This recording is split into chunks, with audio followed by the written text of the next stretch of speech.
All right, everybody, welcome back to another episode of the Burn It Down podcast.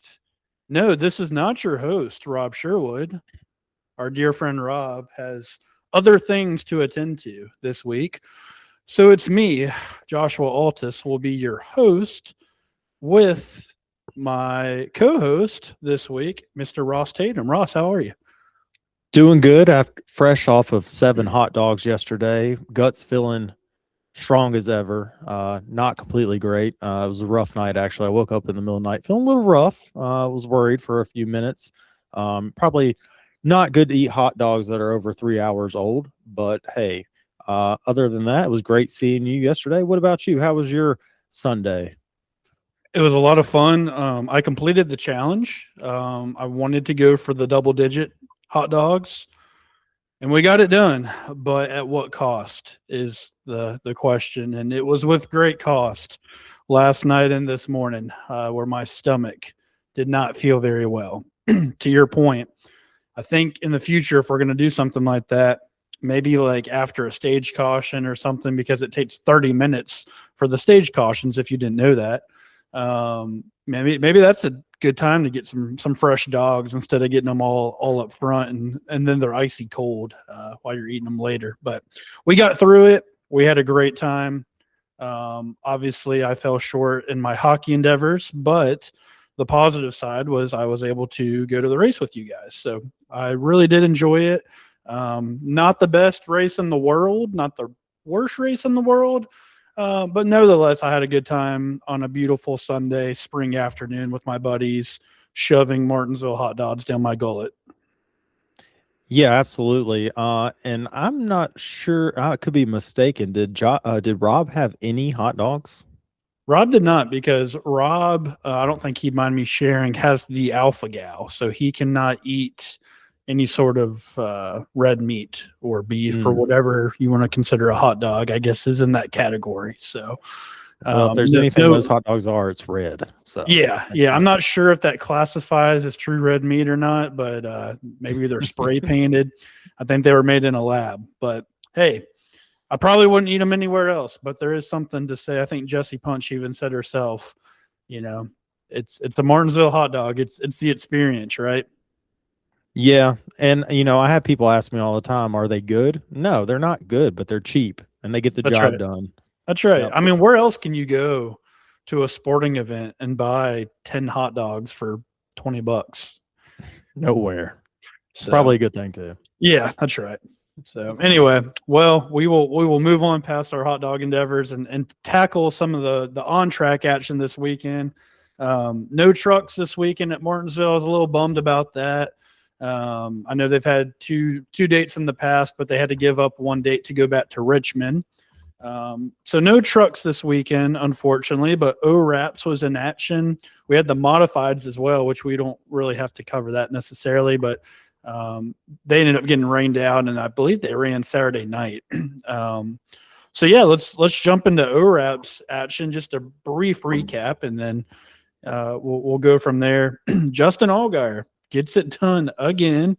I believe I love that beautiful clip that you pulled, Ross, that made me sound smart, that I know what I'm talking about every now and then. And JRM just continues to dominate. I don't see anyone competing with them right now. I mean, Justin Allgaier led 114 laps, but it did not come too easy, as there was 14 cautions, and we were just debating. We were looking at two different references. We're thinking it was around 97 laps or so of caution.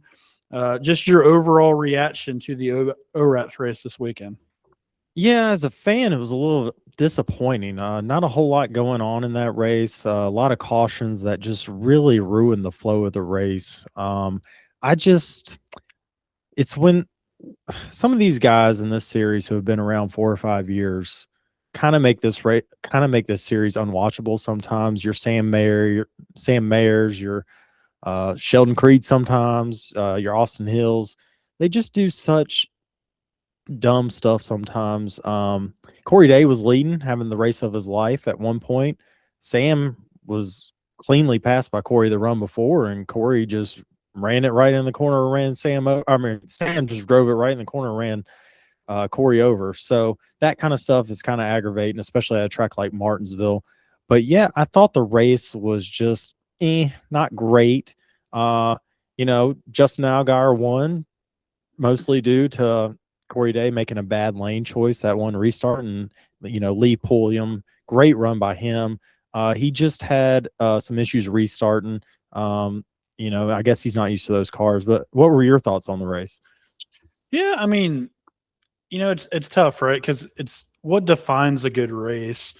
I think is different for a lot of people. I think from the entertainment maybe aspect, it was more entertaining than Sunday in the sense of more going on, more wrecks. Call it for the WWE fans, right? Where if you just like seeing wrecked race cars at a short track, then sure, that was entertaining, right? But from like a racing pure standpoint, I don't know. I mean, I didn't have too strong feelings one way or another. I was kind of keeping an eye on it. I had some other plans Saturday that I was working on, and watched a good majority of it. But I mean, you could just tell the fast guys, right? And like where some of those guys flipped the stage, right, to get stage points, and Allgaier had to go toward the back, and it just kind of felt like it was a matter of time till he's going to cycle back to the front. You already referenced it, Lee Pulliam. I was super impressed. And I was telling my brother-in-law actually on Saturday when I was watching it, I think it just goes to show how much talent is truly out there in some of these, late model series or Cars Tour that just aren't necessarily getting the opportunity just because of, we've referenced it multiple times by now, how the process is kind of broken in NASCAR, and it's so money driven that guys like him would normally never have an opportunity like that if it wasn't for someone like Dale Jr. So just want to give a big, shout out to Lee Pulliam and Dale Jr. as well for recognizing that, he's had his hand on a bunch of these guys, even going to like Josh Berry, who's now in a Cup Series ride. So it's just cool to see kind of these grassroots guys get a shot at it.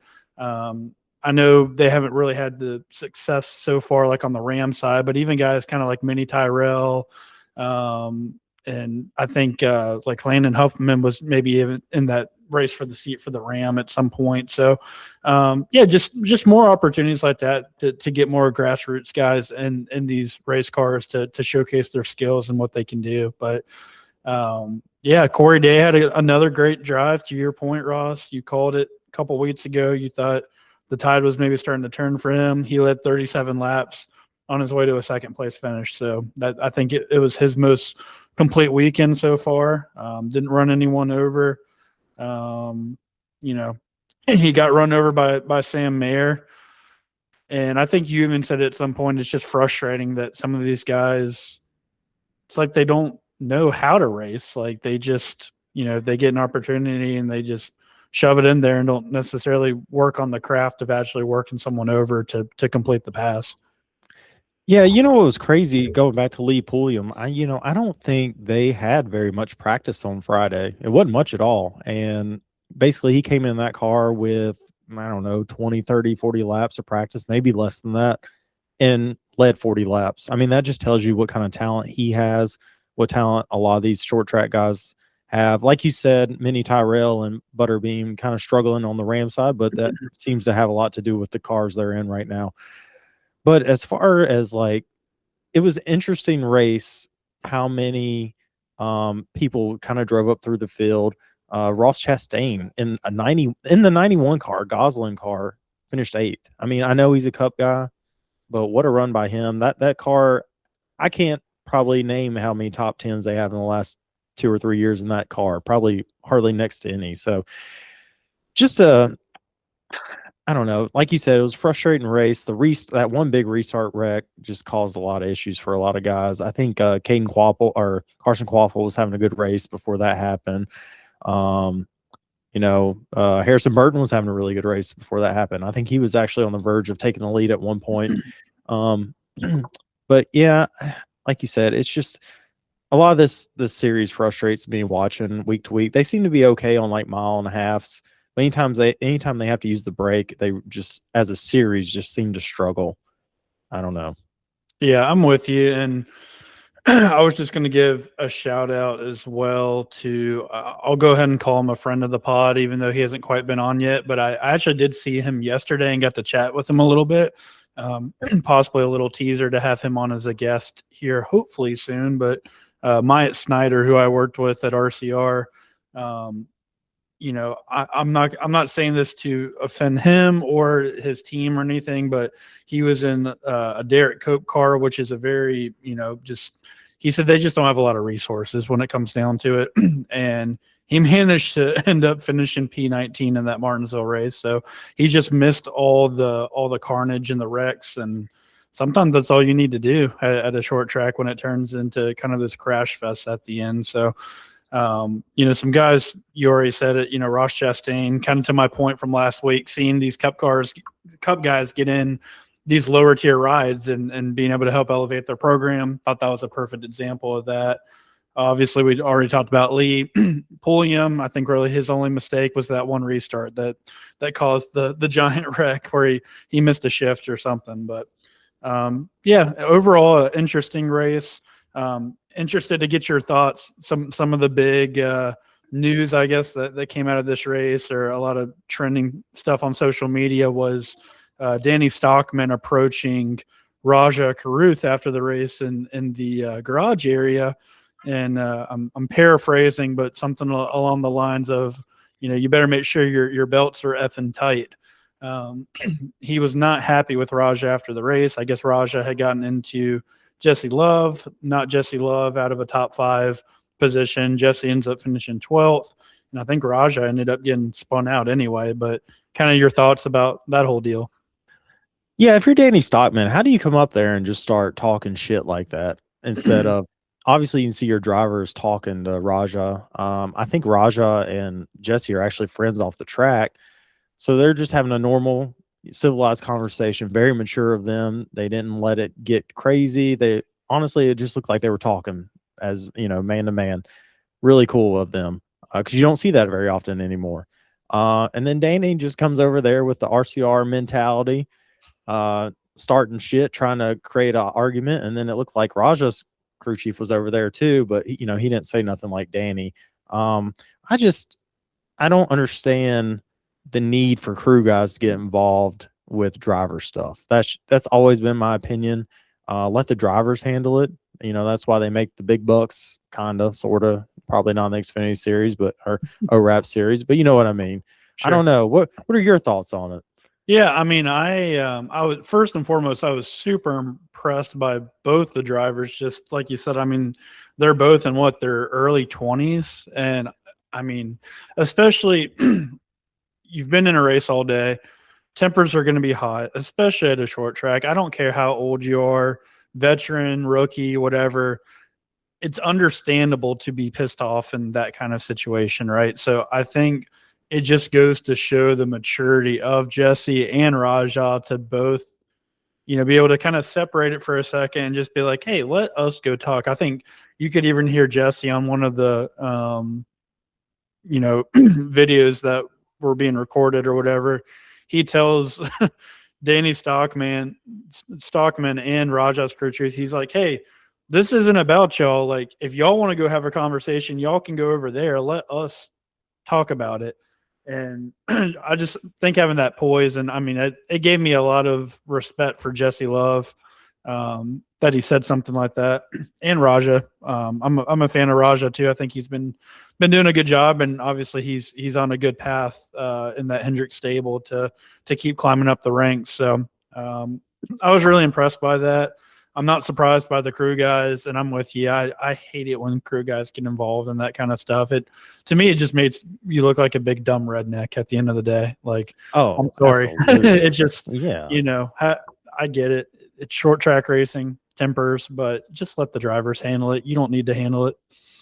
My favorite part was Parker Kligerman and Jamie McMurray saying the Xfinity champion, last year's champion is, being real mature, talking to this guy. And I'm thinking Jesse Love has 3 wins and he's Xfinity champion. Like, it's like the most, like, he's barely even a winner, I know it's his 3rd year, but I just thought that was interesting. I do want to touch on something. I don't know if we'll ever get to it if I don't bring it up now. Yeah, go for it. But the fact that the CW is doing remote broadcast for a race that is literally an hour and a half away Yeah, what's from up with that? Charlotte.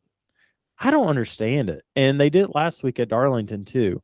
Adam Alexander, Parker Kligerman, Jamie Murray are easily the best booth in NASCAR right now, in my opinion. Maybe the prime guys have something for them too, but it's maddening when you can see that they can only see what we can see. So they're calling the race like we would if we were watching the TV. Oh, there's a caution, and they don't know. Like, it's so obvious they're not there because what's good about that booth is they always are spotting stuff out on the track all the time. So, man, that's frustrating that we can't find a way to get our broadcasters an hour and a half north up to Charlotte. I'll drive them up there if they need me to Martinsville.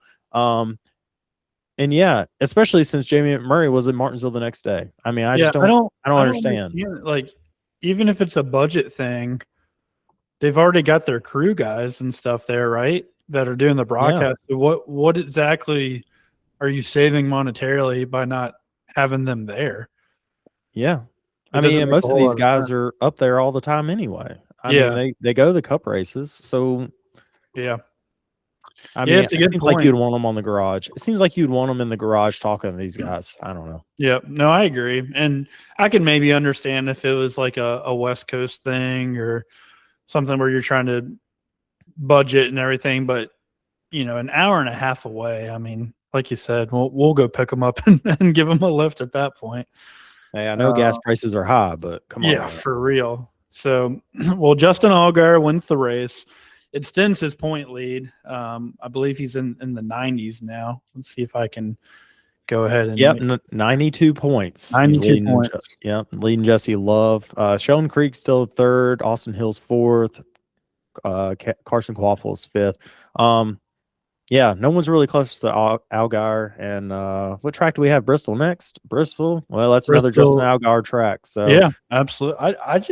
I think you said it last episode, like, what's stopping Justin Allgaier from cranking out 8 to 10 wins this year and just running away with this? It's tough, man. When the Gibbs cars are filled with guys who aren't very good, besides maybe Brent Cruz, I think Brent Cruz might make some noise by about midway through the year. I think he might have a chance to start winning some races. But when the Gibbs cars are not driven by good drivers, and the Haas cars seem to be they're good, but they're not quite good enough to win races, in my opinion. And, Corey Day is, he's okay. And then RCR has just not been good on intermediates or short tracks in the last however many years. Obviously, Jesse Love's really good at Phoenix, but other than that, they're just not lighting the world on fire. They haven't gotten to that success they had in like the late 2010s when they were winning a lot of Xfinity or Nationwide or whatever damn series we're calling it now. This shit's driving me crazy. Right. But yeah. We're going to start calling it D2. Yeah. I think Robin mentioned this maybe last week too, but even if people are able to beat Justin Allgaier, I mean, barring a wreck or a mechanical failure, he's probably still going to finish top 5, maybe top 10 at the worst. So having this big of a points lead, I just think it's going to be a freaking mountain to climb to even try to get close to him at this point. I mean, you're gonna need a couple DNFs, and you're gonna have to go out and win races to just start making ground up. So I had a really bold take early in the season about how I thought Tyler Reddick had already locked up the regular season. Are we in agreement that can we just say Justin Allgaier is already going to lock up the regular season here? Yeah, I think so. And I mean, there's nothing stopping them from just continuing to win and rack up points. I mean, we could be looking at a 300 plus point thing by week 26 or whatever their playoff start, or I don't know, man. It's like you said, I don't see anybody catching them. There's no way. I just thought about this, and I want this to be our last point before we transition to Cup. But I'm really curious of your thoughts because this was a really hot topic last week. Producer Travis on the Dale Jr. download on Dale Jr.'s podcast, something came up about asking if Justin Allgaier was a Hall of Famer, and Travis immediately was like, "No, he's not a Hall of Famer." And Dale Jr. was shocked at that response, and I think it shocked a lot of people that he said that. Travis's point was, I believe the Hall of Fame is reserved for those who have competed at the top level of Cup and have done the best achievements. Now, I'm curious of your distinction because it's a little bit different. It's the NASCAR Hall of Fame, and across NASCAR, we have all these different series. So, what's your take on this? Do you think that it needs to be in the Cup Series and competing at the top level, or do you think there are room for guys in the truck and Xfinity? Gosh, I think there is room for the guys in trucks and the National Series, but at the same time, they have to be at such a higher level than what they're racing against. Like Ron Hornaday, in my opinion, reached that level, right? It was like 4 championships, tons and tons of wins. He won against, Cup guys when they would come down. Allgaier has really not had a ton of success against Cup guys. I'll just be honest. He's won a few races here or there against Cup guys. Obviously, he won Darlington against Cup guys, but that took some stuff. But I want to say pre-2017, he had only won one race when the series was really dominated by Cup guys, and he was driving for Penske, so it wasn't like he was in bad equipment. I think it was a Bristol race. I was actually at that race, the only Bristol race I'd ever been to. I went with you a couple years ago. But yeah, I just don't. I don't think this weekend was his 31st win. Yeah, and you think about it, 31 wins, and he's been at JRM almost 10 years now. Mm-hmm. Is that really that impressive? To me, it's not, because he's not really like racing three wins a year. Yeah, he's not really racing the best guys. If I could make a career running against Sammy Smith, Carson Watful, Austin Hill, and Sheldon Creed, I would. Because if that got me in the Hall of Fame, then good for him, I guess. But to me, it is not that impressive what he's done. So my opinion is this, and I'm gonna preface this by saying, and this is no disrespect to anyone that's currently in the Hall of Fame, but to me, when you say Hall of Fame, I think back to like those 2K games, right? Where it has these different milestones that you can have as a player. To me, the Hall of Fame is like you have done something so spectacular that it's like a generational talent almost, right?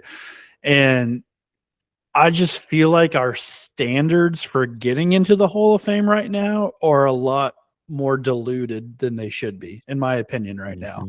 And I think that's the problem, because and Justin Allgaier, he's an Xfinity Series regular. He's a lifer. He's accomplished some great things. He's a champion. He's probably on his way to a second title right now. So if you're going off of whatever the current standards are, sure, I think he is a Hall of Famer. But my problem is I think there's guys, and there's no one specifically I'm talking about. I just think there's guys in there right now that maybe there's a debate if they should even be in there. Because are they a generational talent? Are they the Michael Jordan of their time? And I don't know.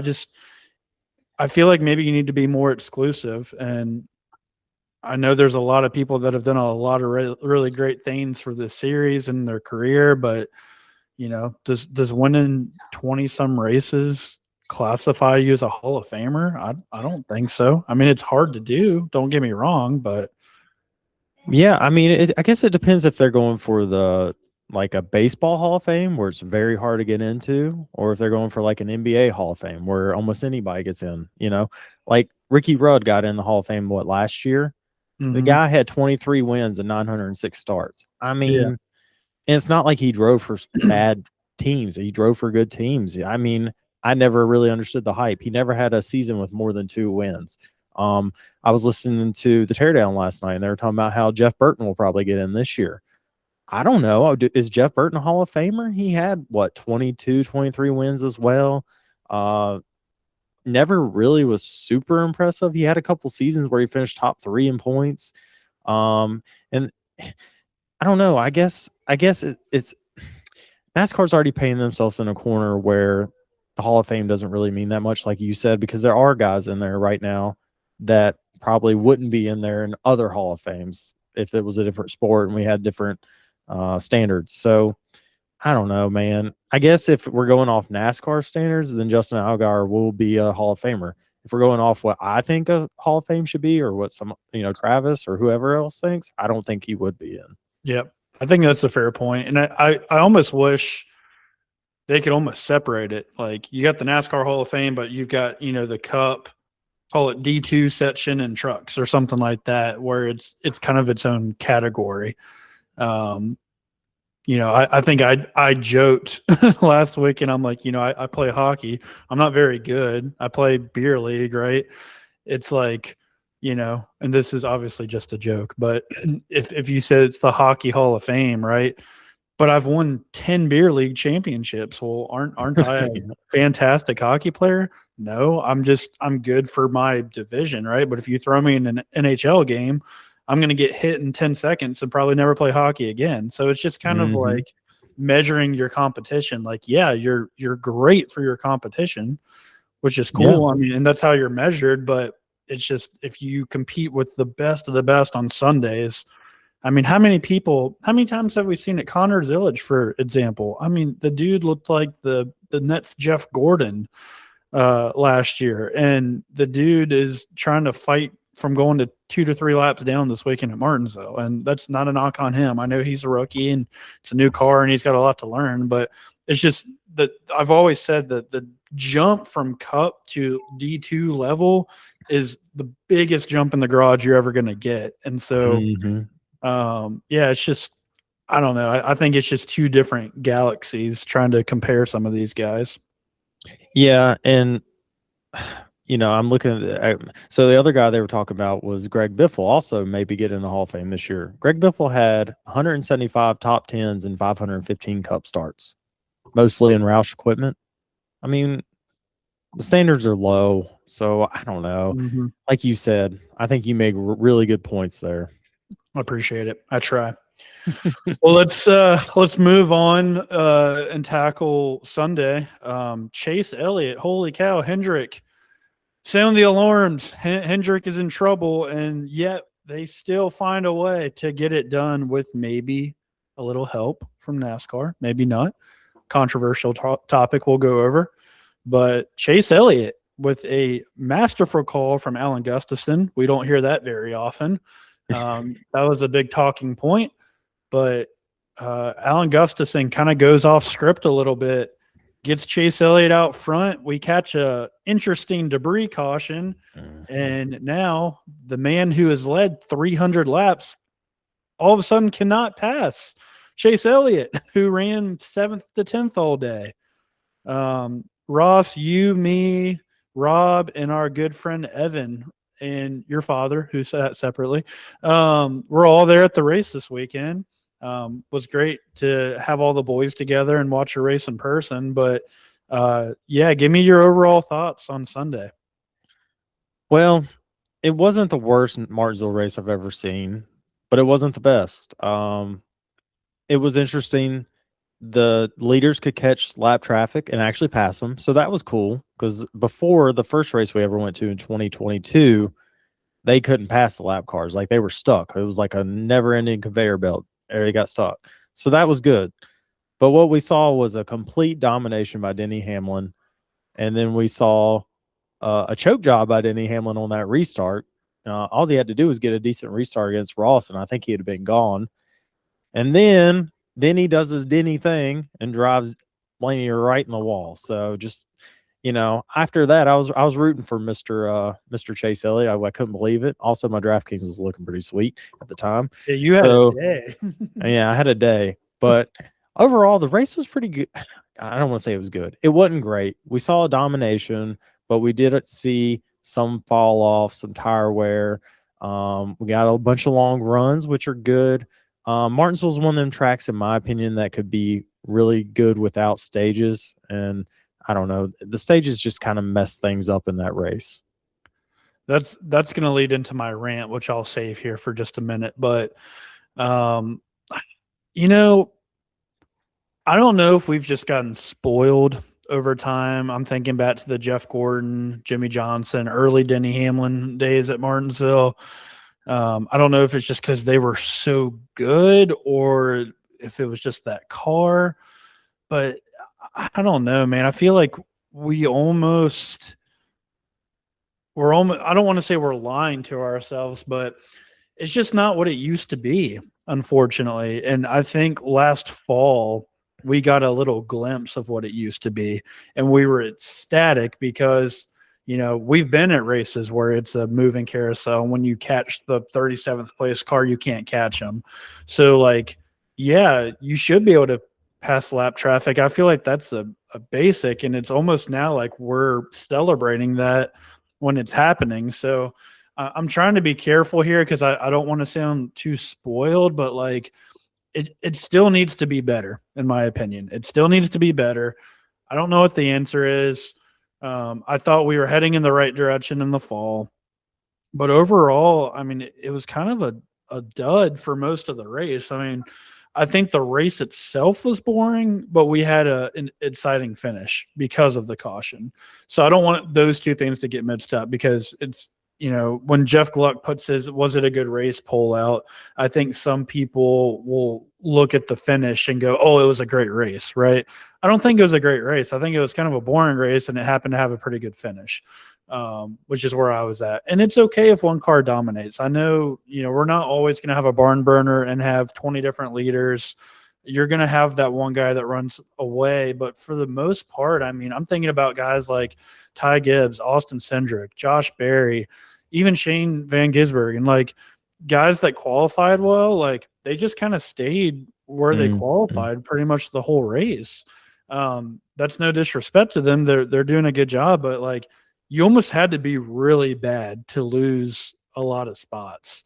Otherwise, I felt like guys were it was kind of like a 5-position netter game. Like wherever you started, if you started 8th, like you're going to run anywhere from like 6th to 10th, like pretty much the whole race. If you started 4th, you're going to run anywhere from like 2nd to 6th. Like I think about William, who challenged Denny early, and then he kind of fell back to like 6th or 7th, and then he kind of just netted out around 5th or 6th. Like, I don't know. I still think there is a ways to go to get it to where we need it to be, but it's not as bad as it's been, if that makes sense. Yeah, and the cars are just so tight right now. I think we saw it in qualifying. In practice, the whole field was separated by 0.3 of a second, and not close to 0.4, but like 0.3 right on the dot. Even Cody Ware is sitting there 0.3 off the leader. Yep. And when the field just tightens like that, it just makes passing so much harder. And like I like the concept of the next gen car, but when it leads to stuff like racing like that, it does make it kind of frustrating that that teams are in such tight boxes that's just going to be that way.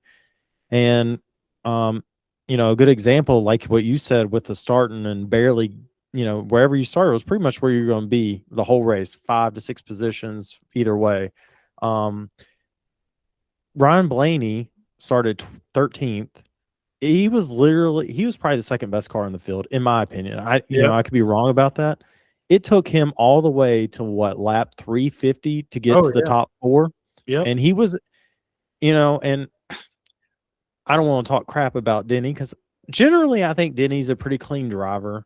But when he gets late in the race and the lights are on, he tends to run these guys into the wall quite a bit. I mean, he's got a history of it. Yeah, I mean, I've heard him complain about Larson doing the same, which I don't think Larson necessarily runs them in the wall. He puts them in a really bad position. So like where you got to choose, oh gosh, I got to lift here and concede the spot to you, or I'm going to hit the wall. Is kind of, I think, and I think a lot of good drivers will do that. They can put their cars in positions to like force your opponent to essentially concede the spot, right? Or it's going to end bad.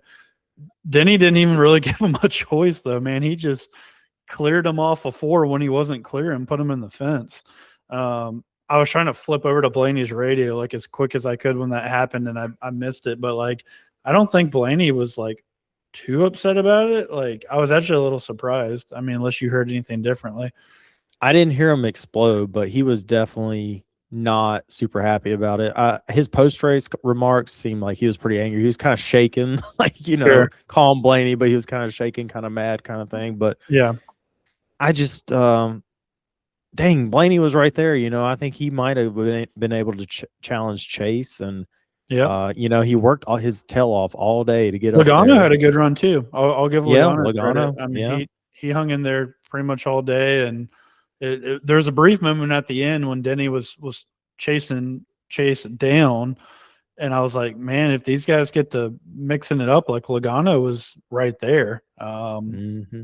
I want to get your opinion on probably the biggest turning point in the race, which was Alan Gustafson makes the call to short pit Chase. I didn't realize, but they later went back, and Chase even said in his interview the plan was to do a two-stop, which I don't think that would have worked because I don't think there was quite enough fall off to like make up that big difference. They maybe would have netted out to maybe where they were. But he makes the call to short pit him. He comes in way earlier than everyone else, cycles to the lead. Ty Dillon blows a brake rotor. Clearly, there's issues with the car. There's parts flying off, and NASCAR does not throw a caution. And then we go, and I'll have to go back and look so I can be exact, but I'm going to say there was probably a good, 20 to 30 laps. Maybe it felt like more being there. So I'm curious to how much time actually passed, but it felt like a pretty good amount of time. Mm-hmm. And then they throw the caution. Man, I have a problem with that. I mean, I get if there's debris on the track, you got to throw the caution, but why did we not throw it when that happened? Yeah, it felt like a mercy caution or something. I don't know. It felt very reminiscent of when we used to get mystery debris cautions a few years ago. Yeah. I hate that, and I hope we don't get back into that. I know there's been hardly any cautions besides Phoenix this year, and it's frustrating for some fans. I get it, but man, that was shaping up to be a good race. And actually, Ryan Blaney was catching Denny pretty good there, so we might have actually had a natural battle for the lead coming up. Blaney had got his car to a good spot, and obviously Denny was fast all day, but it seemed like he was having a little issues. And it turns out, well, anyway, that doesn't matter. But but yeah, I agree with you. I don't understand the need for the caution 20 laps later. Obviously, it wasn't affecting the product on the track, and I had actually heard that the debris wasn't even on the track; it was in pit road. Yep. Yeah. So I don't know, man. It's just now, would it have affected the outcome of the race? Probably not either way, because we know the caution probably should have come out either way, right? So I don't think it's a debate on if it should have come out or not. I think I just have the problem of why it took so long to throw the caution, because on the other side of things, if they threw it when they were supposed to, Chase was actually leading. So I don't think you can say, oh, they did it because of Chase. Well, if they were going to do it because of Chase, they would have thrown it right when they were supposed to when he was leading. So he actually lost the lead to Denny. He was running P2. Now he was about to start the big slide back because I think he had a whole line of cars, behind him about to pass him. I don't know. It's just I'm not going to be too hard on NASCAR because I think we've seen a lot worse officiating in the past. But consistency is key in my opinion. Just if a car has an issue and you see stuff flying off, maybe go ahead and just throw the caution instead of waiting so long, unless they just truly didn't see anything and then they happen to see it. But nevertheless, that shook things up and set up, an exciting finish. And, it was a pretty good finish overall. I was a little surprised that Denny had as many problems as he did. He said the handling really changed on the car once he got behind Chase, and he had to start driving the car a lot differently. Were you surprised at all that he had such a hard time trying to battle back? I was. I really thought after about 20 laps he would just go up and get Chase. Actually, I didn't think it would take that long. We saw on stage one, William passed Denny at one point, and Denny just went right back past him after he was having trouble. So I really thought Denny would get him. And then, like you said, it seems like there was a whole host of issues. Supposedly his right rear tire was loose, and that's what caused him to run into Blaney. I don't buy that for a second, but that's what he said. Mm-hmm. And Yeah, I mean that is one of the frustrating parts about Martinsville right now is where everyone's the same speed. It's hard to catch up. The leader just was able to keep their tires cooler than the guy trailing, and I guess Denny just got tight there at the end, is what it seemed like to me. Yep. Well, nevertheless, Chase Elliott ends the Hendrick Motorsports streak of not winning races this year. Chevrolet's first victory of the year. Hendrick goes back to victory lane. Curious if you think this is going to kind of open things up for Hendrick now, or was this kind of like a circumstantial thing and they still have work to do?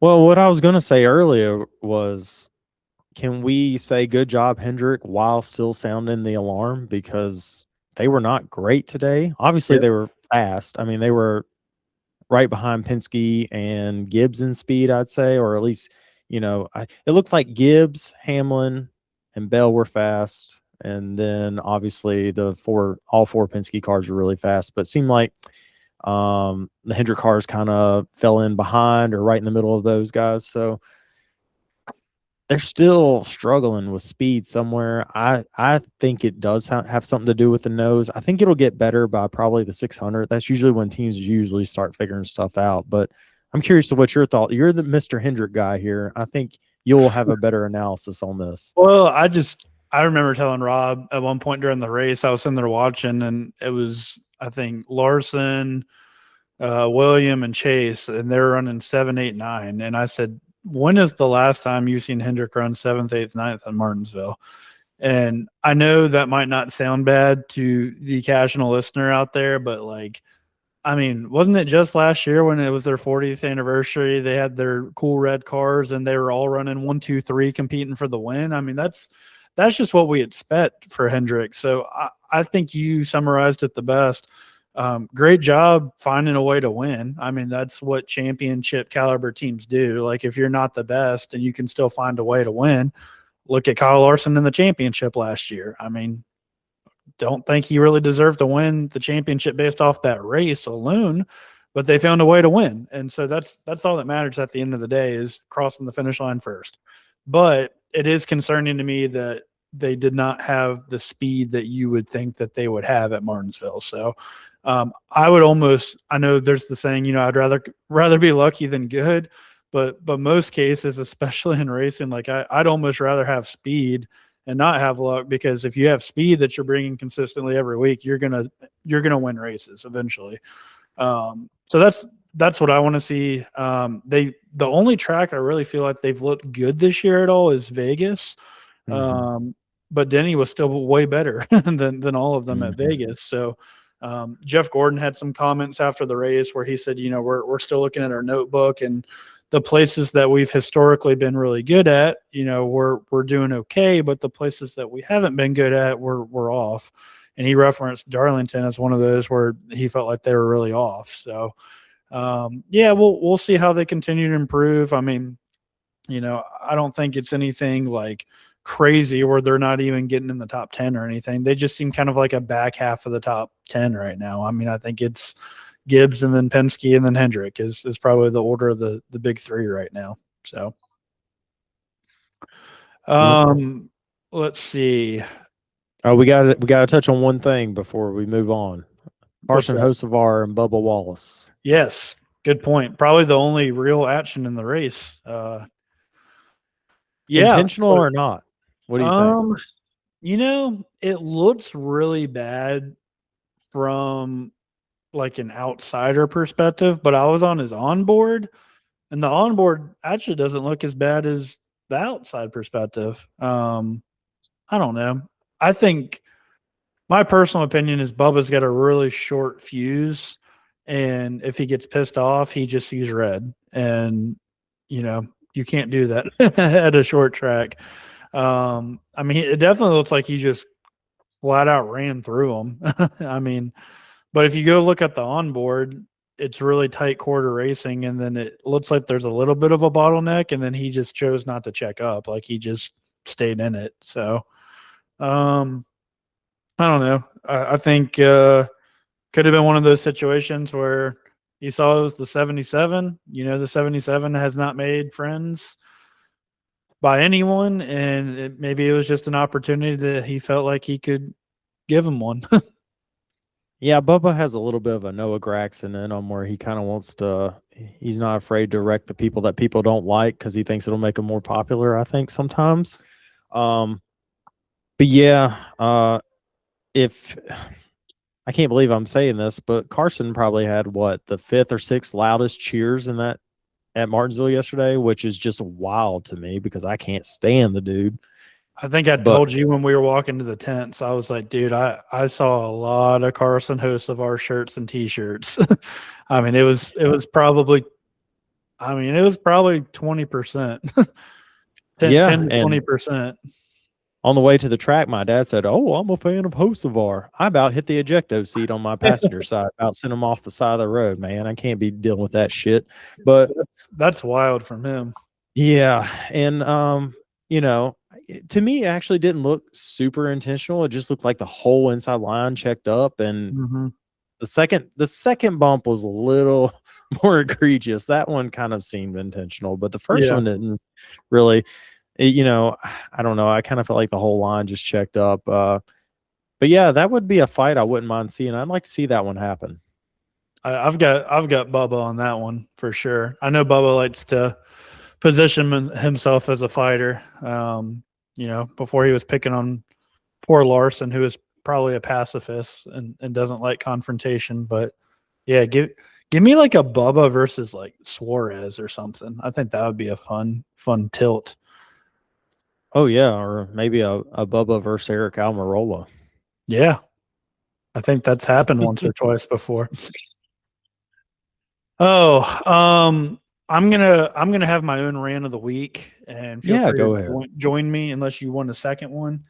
No, I want you to take control of this one. All right, my rant of the week is this, and I'm gonna preface this by saying I get it. We got to pay bills, right, for commercials, but I'm so freaking tired of stage cautions lasting so long. We're just wasting laps. I mean, I think it was a couple of different times that we counted, and it was like double digits that we're just pacing before. I mean, I think you said it right. Who brought out the first caution? Was it Cody Ware that spun?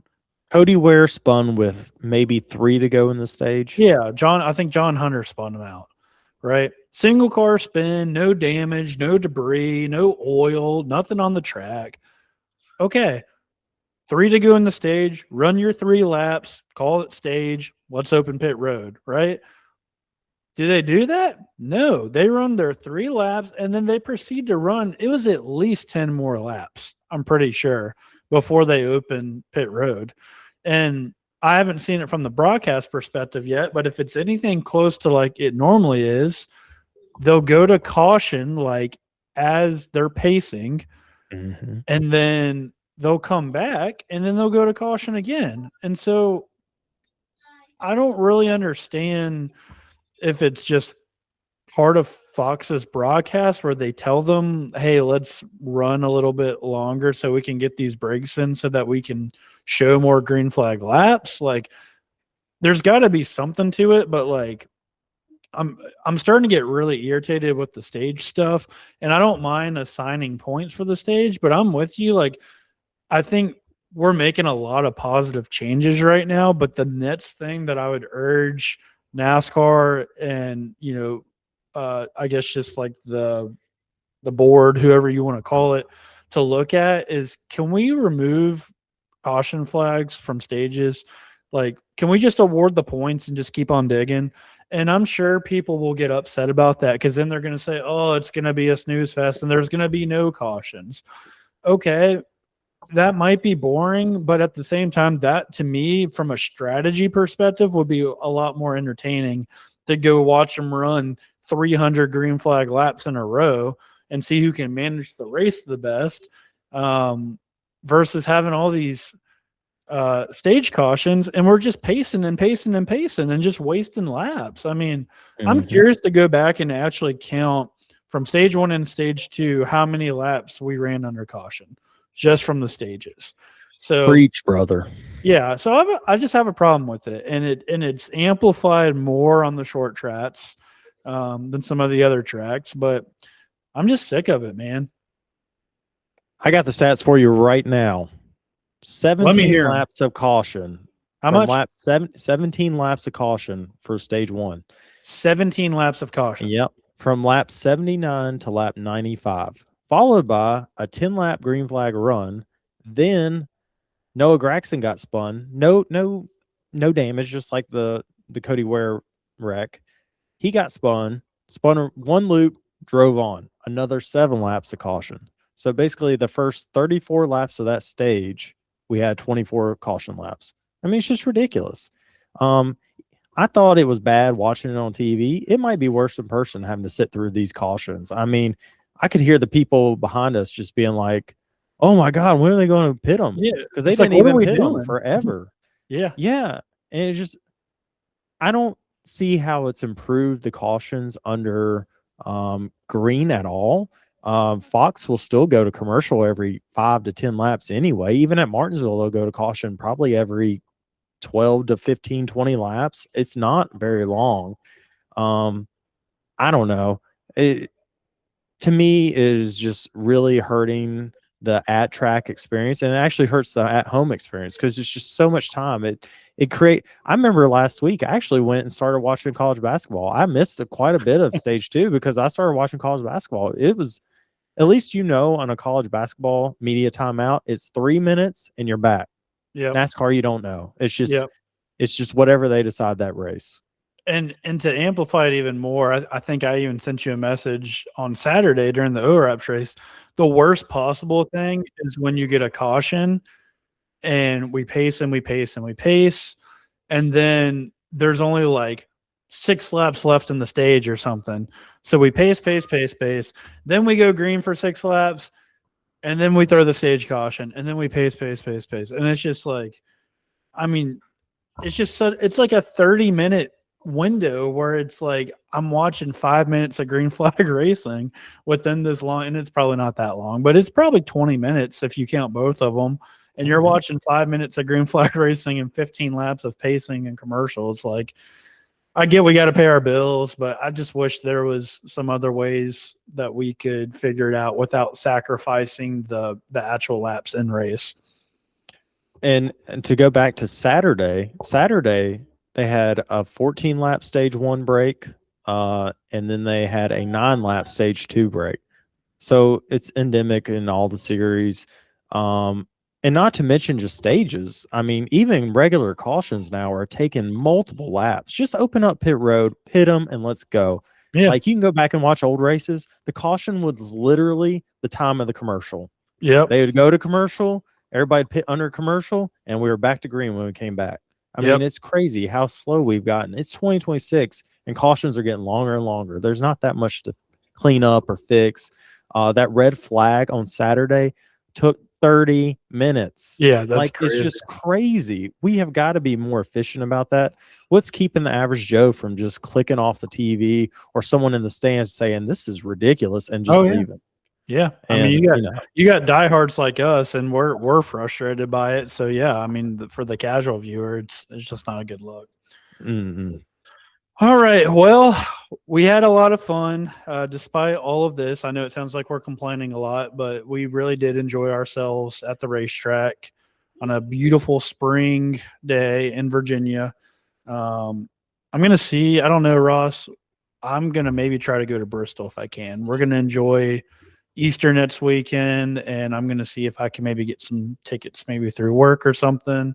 I'd like to go to Bristol if possible. So you let me know, brother. I will, brother. I will. Is there anything else we need to cover before we transition to our picks? Oh gosh, no. I think it was a pretty normal Martinsville race. Same guys kind of dominated. The guys you expect to be up front, obviously, were up front. Ty Gibbs had another great run. I hate to say it. He's looking good right now.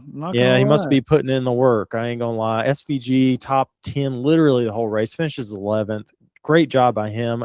You begin to wonder, is he going to be a prospect for people to look to sign eventually? His oval game is really catching up to the other guys. I don't know what kind of deal he has at Trackhouse, but he seems like a person that a big team might want to sign eventually. And then, other than that, I'm not seeing too much stand out. Chase Briscoe had an awful day. He did Kyle rally Busch, though. I'll he give him did that. rally. Yeah, Yeah, he did rally. got the lucky Um, dog like 2 or 3 times and stayed in yeah, it. yeah. I don't know how he did but he rallied, finished 14th. Kyle Busch's radio was not as spicy as I thought it would be, but he did at one point in stage one. I think I turned to you and said it got juicy.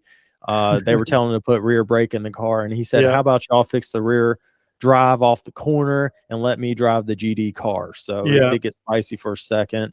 Um, Other than that, Bubba Wallace tumbled all the way to 11th in points from that wreck. So just you know, like you said, when he has a short fuse like that, he can't be doing that. Just like I said with Larson last week, you can't be having those kind of races this season because it can really hurt you and really take you out of the points. So, but other than that, that's all I can think of. Unless you got something else, I'm ready for picks. All right, let's do it. All right. So this week, I finished last because I had Bubba Wallace. Man, what a pick by me. Oof. And then Josh, you actually finished second with Ryan Priest, who finished 12th. Not a great run by Ryan Priest this weekend. It seemed like RFK was just a little off. There was In my times opinion. where he showed really, really good speed on the long run, and I'm like, man, he might get up here in the top 5, and then it's like he couldn't go on the starts, and he would lose a couple spots, and then it would take him like the whole run to get back. So I thought I Yeah. was going to get robbed there. At one point, I nudged over to you. I don't know if you could hear what I was saying, but I was trying to say all our picks were running right in a row. It was Bubba, Priest, and Barry all under a blanket with like 50 to go. So that was that was a fun race to watch before Bubba had his deal with Carson there. Yeah, that was pretty wild. And then actually Rob won with Josh Berry, rallied to finish 10th after some bad pit stops. So Yeah. good job to Rob. That's the second win of the year. So that makes the stand-ins 3 for Josh, 2 for Rob, and 1 for me. I'm bringing up the caboose. So I guess that means I go first this week. Are you going to come out And swinging is the question. I'm not quite ready to start swinging. I'm Okay. gonna hold back a little bit, but I am gonna go with the driver that's really hot right now, and that would be the driver of the 54, Ty Gibbs. Literally stole my pick. I'm not even Mm. lying. It's a great pick. And then, okay, yep, That's a good Bristol pick. Mm. and it'll be your turn now. All right. Well,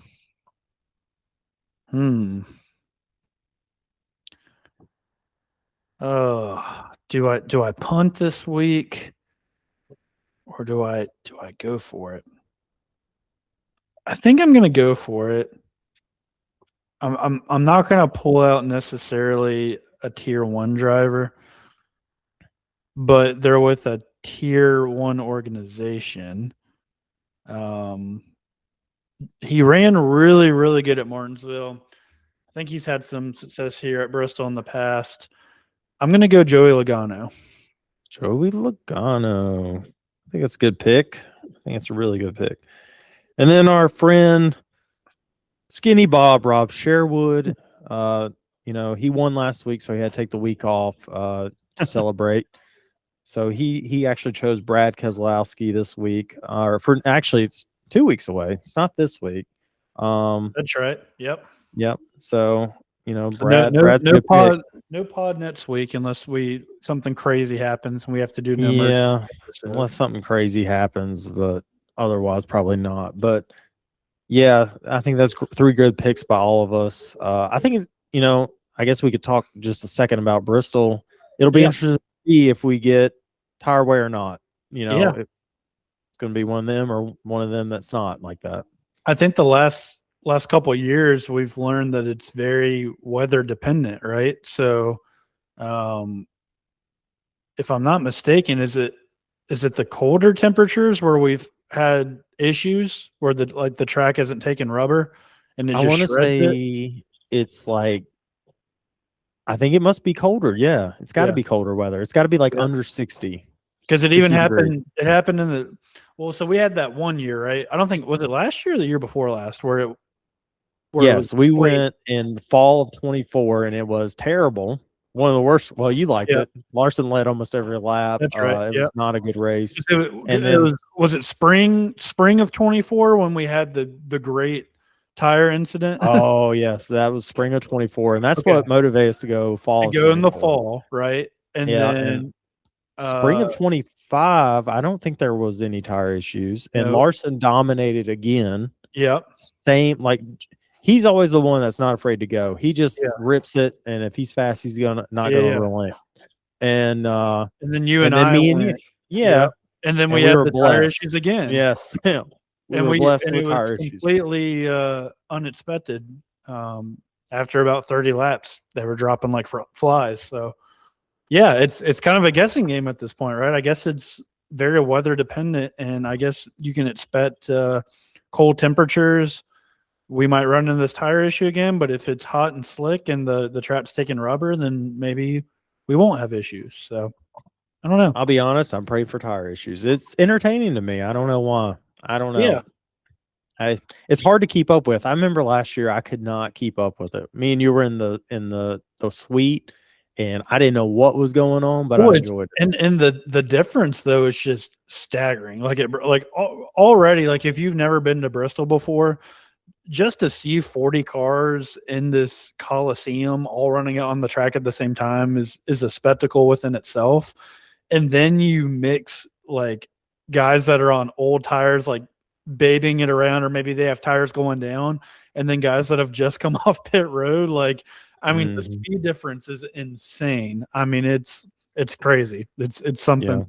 nuts to watch. So yeah, so I'll keep you up to date, see if I can get us hooked up again. If I can't, I still might be interested in going if I can manage to pull it off with the wife. She has been so gracious in letting me do all these hockey and racing activities recently, so I don't want to abuse that by any means, but I also want to take advantage of these races when they're in our local market. So, Absolutely. all right. Well, any final thoughts, Ross, or are we good to go? Hey, we're good to go on my end. I actually got to take this youngster to t-ball practice, so Heck it's gonna yeah. be fun. All right. We'll go hit some dingers, and I guess we'll go ahead and close it out. So enjoyed being with you guys this week. We'll look forward to hopefully having Mr. Skinny Bob Rob back next time. But in the meantime, you guys stay cool. Stay cool. That was good, I thought.